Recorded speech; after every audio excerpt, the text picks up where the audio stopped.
Olá, muito boa tarde. A proximidade ao domingo, dia de encontro e de celebração em comunidade, motiva a apresentação das mensagens dos textos bíblicos que são lidos nas missas dominicais. São para isso convidados do programa Eclésia o padre Armindo Vaz, professor de Sagrada Escritura da Universidade Católica Portuguesa, e Frei José Nunes, professor de Teologia na mesma universidade. Muito boa tarde e obrigado por estarem neste programa. Boa tarde. Padre Armindo Vaz, centremos então atenções nos textos bíblicos. A primeira leitura que se escuta neste domingo é do livro de Josué, no capítulo 5. Que memória se faz dos tempos ou do povo de Israel e, sobretudo, que analogias é feito neste texto com os frutos da terra, com o pão ázimo, com o maná? Que linguagem é esta que o texto nos apresenta? Dado que na Quaresma a liturgia da palavra tem a intenção de apresentar uma sequência de acontecimentos fundadores da história da salvação do povo de Deus, então aqui este texto quer marcar um ponto fundamental deste percurso da história da salvação dos hebreus desde a sua saída da escravidão do Egito até à entrada na Terra Prometida. Aquela terra que o povo bíblico considerava pela fé como dada aos pais, como uma dádiva do próprio Deus aos patriarcas e a todos os seus descendentes. Ora bem, aqui fala-se da entrada nessa terra. E esta grande etapa, se queremos, esta grande etapa da história da salvação, marca a etapa inicial deste povo. Isto é, a sua criação enquanto povo de Deus. Criação como? Com um acto de libertação. A fé de Israel viu a sua libertação da escravidão do Egito como um acto libertador de Deus. A fé atribuiu a Deus. E então, aqui este texto marca o momento da saída, e o momento da saída da escravidão e o momento da entrada na Terra Prometida. Esse tempo, digamos assim, esse ciclo está confinado por uma celebração da mesma festa. Duas celebrações da mesma festa. A festa da Páscoa. Os textos do livro do Êxodo diziam que Israel, ao sair da escravidão e ao passar o Mar Vermelho, celebrou a Páscoa libertadora, como uma festa de libertação, e agora aqui diz o mesmo. Ao entrar na Terra Prometida, o povo celebra de novo a Páscoa de libertação. Páscoa permanece com esse sentido de libertação? Também a Páscoa que se celebra em cada ano? Em cada ano, pelos judeus, ainda hoje, e também pelos cristãos. Isto é, este texto está naturalmente aqui para apontar para a Páscoa cristã. De facto, todos estes textos que vão narrando a história da salvação vão apontando para a meta, que é a Páscoa da libertação, agora por parte de Jesus. De que frutos da terra fala o texto e qual o significado destes pães ázimos? Exato, fala de pães ázimos, fala dos frutos da terra.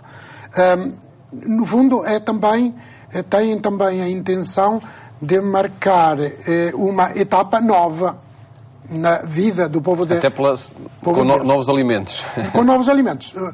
O que se quer significar é isso. O texto fala simplesmente assim, quase de uma maneira material, não é? Comer uma nova comida, diferente comida. Significando que o alimento do maná era para caminhantes, peregrinos no deserto, na travessia do deserto.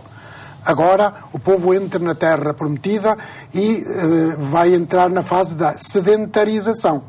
Nova vida, nova etapa do povo de Deus. E por isso também marcada com a celebração da Páscoa Libertadora. Frei José Nunes, que analogia se pode estabelecer entre este percurso na história de um povo, o povo de Israel, e o percurso de cada crente nos dias de hoje, enfim, em qualquer época também? Sim, eu acho que de cada crente e também Sim, de cada povo e de cada também grupo. No mesmo povo de Deus hoje, não é? Sim, e mesmo que não façamos referência apenas direta à Igreja, mas também a povos, o povo português, o povo espanhol, e grupos sociais. Neste sentido, eu penso que sim. Portanto, como dizíamos, o texto fala de uma celebração de um acontecimento, neste caso passado, que foi a grande saída do Egito, o deixar a escravidão e ir para a liberdade. Há uma comemoração disso. Da Páscoa. Comemoração da Páscoa. Foi essa passagem. Claro que nós, como também agora se estava a dizer, nós cristãos também já comemoramos não apenas a Páscoa do Antigo Testamento, mas a Páscoa do Novo Testamento. Isto é, a grande libertação da passagem da morte à vida de Jesus. E aí, claro, nós sabemos que a vontade de Deus, por aí sabemos que a vontade de Deus é que ultrapassemos todas as mortes, doenças, problemas, guerras, e tenhamos vida. Ora, isto tem muita atualidade para cada pessoa e para grupos e para a Igreja. Nós também hoje somos seres que necessitam de celebrar. Todos nós celebramos, todas as pessoas celebram, por exemplo, a data do seu aniversário. Celebram a data, sei lá, dos 50 anos do seu casamento. Celebram a data, outro dia estive numa festa de um colégio, celebraram a data dos 90 anos do colégio, na instituição de ensino. Todos nós celebramos acontecimentos importantes. E como cristãos, nós somos chamados a celebrar as maravilhas que Deus faz na história e nas nossas vidas. Que é o que os judeus também estavam a fazer. Celebravam as grandes maravilhas que Deus tinha feito na história deles. Tinha-os feito sair da escravidão para a liberdade. Então, cada um de nós, por isso é que eu dizia, sim, está bem, individualmente, cada crente, mas também em comum, cada povo, cada grupo, pode pensar assim, vamos lá lembrar-nos, vamos lá fazer a memória. Que grandes intervenções Deus tem feito nas nossas vidas. Pessoal, familiar, comunitária, coletiva. E celebrar isso. Celebrar isso é que nós precisamos mesmo da festa. E temos motivos para a festa. Porque sempre que sentimos que Deus está connosco, e está tantas vezes, a gente é que não pensa nisso, sempre que Deus intervém, isso é motivo de festa. Sempre que Deus está connosco, isso é motivo de festa, é motivo de alegria. E, portanto, de comemoração. A vida, para nós, devia ser uma grande comemoração, porque Deus está sempre connosco. E é de comemoração também que fala o texto do Evangelho, numa outra circunstância, numa outra história. É mesmo. Mas isso, lá chegaremos. Lá chegaremos. Mas é uma festa. É uma festa. Comecemos pelo início da história, então. Portanto, o texto do Evangelho é de São Lucas, no capítulo 15, e apresenta uma parábola, a parábola do filho pródigo, não é? Esta parábola, Padre Armindo Vaz, cheia de enredos, cheia de histórias, cheia de plasticidade. Fixemos-nos sobretudo para já aí na mensagem. É da misericórdia que se trata, é de perdão que trata a mensagem? Sem dúvida.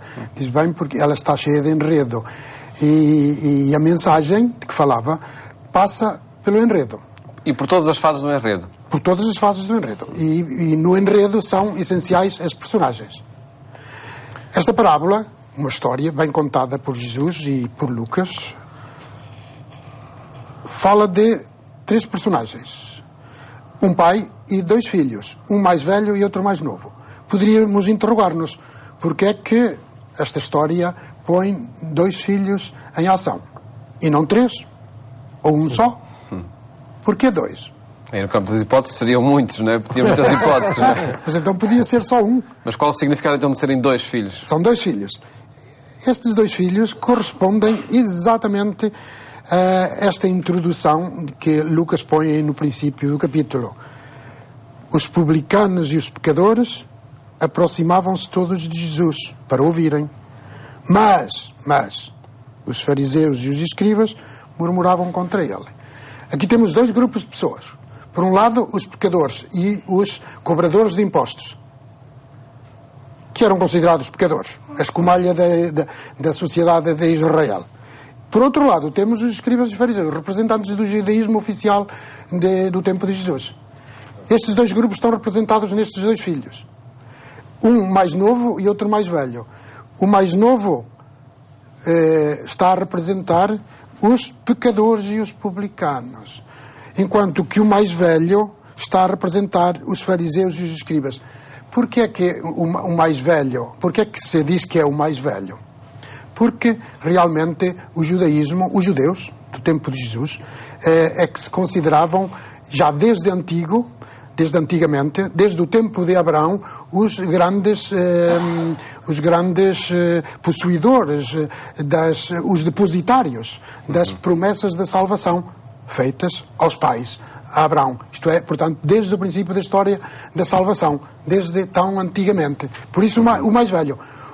O mais novo refere-se aos pecadores e publicanos, isto é, aqueles que agora, recentemente, aderiram à mensagem e à pessoa de Jesus, que no tempo de Lucas são os primeiros cristãos.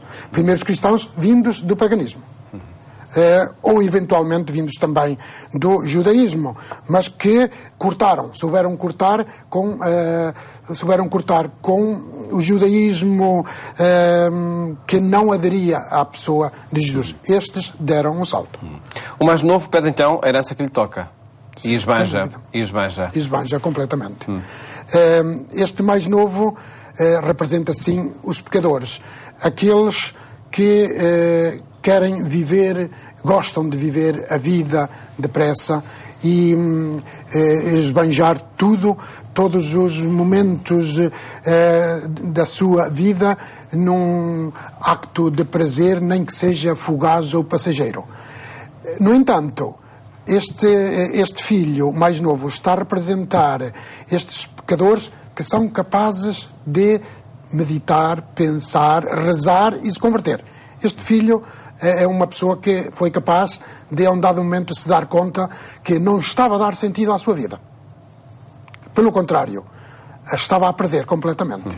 Estava como escravo. E já retomaremos aí a parábola, a história ou o enredo. Antes gostava de perguntar ao Frei José Nunes, vivemos assim, separados em dois grupos?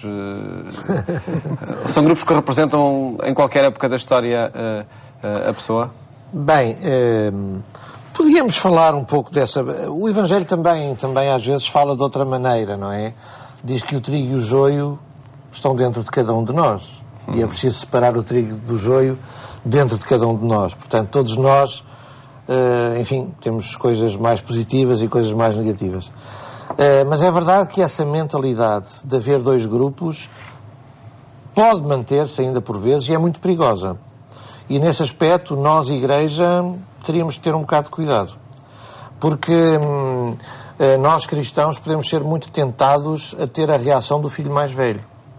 Nós somos os amigos de Deus. Nós, Igreja, somos o corpo de Cristo. Nós somos o povo de Deus. Nós é que estamos com Ele. Os outros, os pecadores, são o filho mais novo.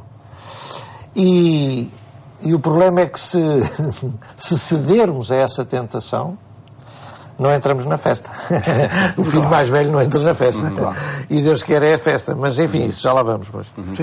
Fixemos então nesta atitude do filho mais novo que o Padre Armindo Vaz estava a falar, de cair em si, não é? E ver que algo estava a correr mal e tinha que arrepiar caminho. Exatamente. Eu estava a falar de dois grupos porque eram aqueles que o povo de Israel estabelecia realmente no mundo de então. E aí também Jesus vem criar uma ruptura com essa concepção. Exatamente, porque Jesus não está de acordo com essa divisão do mundo em dois blocos.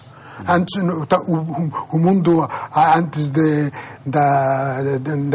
queda do muro de Berlim, estava dividido em dois grandes blocos, até se falava de dois blocos. Jesus não quer isso. Os judeus faziam isso, nós e os outros. Nós e depois os que chamavam pagãos, assim. E o perigo é a Igreja Católica também o fazer. Os Goim. É? Agora, se nós o estamos a fazer, não o deveríamos fazer. Eu acho que não estamos a fazê-lo. Jesus, com esta parábola, quer precisamente destruir essa divisão e a exclusão. Pelo contrário, quer fazer integração e inclusão, destruindo a divisão do mundo em dois grupos. No fundo, nós temos aqui uma dialética entre mérito próprio e graça de Deus. É o que está aqui em causa nestes dois irmãos, nestes dois filhos. O filho mais novo, a um dado momento, percebeu que realmente não estava a correr bem na sua vida.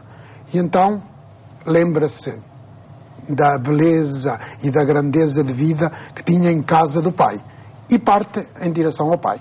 Se calhar com interesses, de uma forma interesseira. O certo é que ele se pôs no caminho certo, a caminho da casa do pai. E aí ele eventualmente poderia pensar que se salvava e dava sentido à sua vida confessando o seu mal. Pai, pequei contra o céu e contra ti. Já não sou digno de ser chamado teu filho. Mas o pai faz-lhe perceber que a salvação não advém da confissão dele. A salvação dele vem do abraço, dos beijos, do acolhimento do acolhimento festivo que o pai tem em relação ao filho. Nós, cristãos, por vezes pensamos que na recepção do sacramento da reconciliação, porque ele está aqui muito implicado nesta história, recebemos o perdão, a mensagem deste texto, e a misericórdia de Deus pela nossa confissão. Pois é. Confessamos os nossos pecados. Antes até, este sacramento chamava-se o sacramento da confissão. Vamos à confissão. Mas não é a confissão que nos salva. O que nos salva, já antes mesmo da confissão, é o acto de amor deste Pai. Do Pai misericordioso. Que sintetiza nessa frase: este meu filho estava morto e voltou à vida. E voltou à vida. É uma nova atitude. Exatamente. Porque ele, Pai, deu sentido à sua vida através do Festival da Misericórdia, na festa. Por isso a festa, que é, estava a dizer o Frei José Nunes, uma festa em que integra todos, que chama todos para sobretudo, quer dizer, e sobretudo a afirmação da festa. Quer dizer, o que Deus quer para os homens é festa. E é isso que a Igreja nem sempre, nós cristãos, nem sempre damos testemunho disso, porque fazemos da vida um bocado de luto, um bocado de tristeza e um bocado de aborrecimento ou tédio, e não damos realmente o testemunho de que o que Deus quer é festa. Eu cito sempre, muitas vezes, uma frase de um grande padre da Igreja do século II, o Santo Ireneu de Lyon: a glória de Deus é o homem vivo. Quer dizer, o que é que dá gozo a Deus? É a felicidade do ser humano. E é isso que a Igreja, nós cristãos, historicamente nem sempre demos testemunho. E por isso fomos tão criticados. De ser pessoas tristes, de ser pessoas castradoras, de ser pessoas que se preocupam com jejuns, com penitências, de ser pessoas aborrecidas, de ser pessoas que obrigam a coisas difíceis, a cumprir ordens, mandamentos. O cristianismo não é nada disso. O cristianismo é evangelho. Evangelho quer dizer boa notícia. Angelion, do grego. Bom é festa. Uma boa notícia é uma festa. E este texto diz que Deus o que quer é uma festa. Ora, para haver festa tem que haver certas condições. Se a gente anda aborrecidos... Isso aí às vezes é que estraga tudo, não é? Mas, bem, para já... Também é preciso, economicamente, haver possibilidades para a festa, senão não há vitelo gordo, nem vinho, nem essas coisas. Isso também é preciso, não é? E nos tempos que correm é bom lembrar isso, porque há pessoas que pensam que podemos fazer festa sem ter algum dinheiro. É difícil. Bem, ora bem, o que é preciso para a festa? Se há pessoas que se afastaram e estão tristes uma com a outra, que é o caso do pai e do filho mais novo, que se foi embora com o tal pecador, é preciso muita coisa. É preciso ele arrepender-se, cair em si. É preciso ele converter-se, isto é, pôr-se a caminho da casa do pai. É preciso o perdão do pai, que, como muito bem disse o padre Armindo, é anterior à confissão. Depois foi a confissão do filho. O filho acabou por dizer: pai, não sou o digno de ser chamado. E depois então entraram para a comida e para a vida. Mas para haver a festa, a alegria... A aproximação entre as... Teve que haver essa aproximação. Tem que haver perdão, tem que haver reconciliação, tem que haver capacidade de entendimento do outro. Quer dizer, Deus o que quer é a festa. E para isso, a gente às vezes tem que dar umas certas voltas à vida. Quer dizer, porque a gente às vezes aborrece mesmo e para haver festa temos que nos converter. E para haver festa não se pode considerar a Deus como patrão. Pois. Tem que se considerar a Deus como pai. Esse era o problema do filho mais velho, que representa o judaísmo. Para o judaísmo do tempo de Jesus, Deus era uma espécie de patrão que paga, que recompensa pelo mérito da própria pessoa. De tal maneira que quem conquista a minha salvação, pensavam os judeus, sou eu, cumprindo as boas obras que estão mandadas na lei de Moisés. Eu é que consigo salvar-me. É o que pensa este filho. Cumpri todas as tuas ordens. E não me deste... Por acaso essa é muito boa. Em África havia um ditado muito comum nas culturas que é: Deus é pai, não é padrasto. E eu percebo o que é que se quer dizer. Embora haja padrastos que são melhores que os pais. Enfim, bem. Agora, esta do Padre Armindo é mesmo boa, não é? Deus é pai, não é patrão. Isto é extraordinário. Isto resume... Uma mensagem que decorre desta parábola do filho pródigo. Já temos muito pouco tempo para analisar a segunda leitura. Pedi-lhe só uma apresentação breve, Padre Armindo Vaz. Afirma-se aí também essa chave da reconciliação que acontece em Cristo? Exatamente, porque veja, no tempo da Quaresma, como também no tempo de Advento e nas grandes festas do Senhor e de Maria, as três leituras estão em linha temática, tratam sempre o mesmo tema. Ora, a segunda leitura vem ao encontro da leitura do Evangelho, em que, de facto, Paulo diz que quem adere, a fé é isto, aderir à pessoa de Jesus, essa é uma nova criação. É uma realidade nova, é uma pessoa nova. E porquê? Porque Jesus lhe trouxe Deus a ele. Tudo isto vem de Deus, diz Paulo. E vem através da reconciliação. Essa reconciliação é precisamente aderir, mas que vem de Deus, diz Paulo. Ele é que reconciliou o mundo consigo. A tal nova atitude diferente do judaísmo. Agradeço por terem estado aqui neste programa a analisar os textos bíblicos, um programa onde de facto quisemos apresentar os textos da Bíblia que são lidos nas missas deste domingo. Desejo-lhe um bom fim de semana, até a próxima segunda-feira, se Deus quiser.